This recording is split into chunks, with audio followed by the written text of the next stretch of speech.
Praise the Lord. வேத வசனம் நம்மளுக்கு என்ன சொல்லி கொடுக்க தெரியுமா? பிசாசானவனுக்கு எதிர்த்து நில்லுங்கள், அப்போது அவன் நம்மை விட்டு ஓடி போயிடுவான். ஆனா நமக்கு அவனை எப்படி எதிர்த்து நிக்க தெரியலையே. கண்ணுக்கு தெரியாத அவனுடைய வல்லமைகள், அவனுடைய கிரியைகள் நம்ம பிள்ளைகளை, நம்ம குடும்பத்தை, நம்முடைய பிசினஸ், நம்முடைய ஊழியத்தை, சரீரத்தை, ஆசீர்வாதத்தை, பரிசுத்தத்தை எதையாவது ஒண்ணு அவன் என்ன பண்றான், தொட்டு அது ரொம்ப டிஸ்டர்ப் பண்றான். நம்ம பயந்துடுறோம், அவனை எதிர்த்து நிக்க முடியல, நம்ம ஜெயிக்க முடியல. ஆனா இன்னைக்கு ஒரு 4 வசனங்களை நம்ம பார்ப்போம்.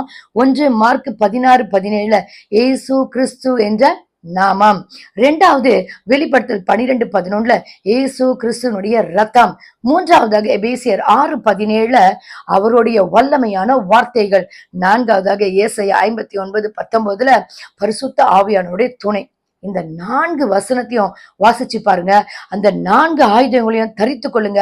பிசாசானவனை எதிர்த்து நிற்கவும், அவன் வல்லமைகளை நிர்மூலமாக்கவும் இயேசு கிறிஸ்துவின் நாமம், அவருடைய ரத்தம், அவருடைய வார்த்தை, பரிசுத்த ஆவியானவர் துணை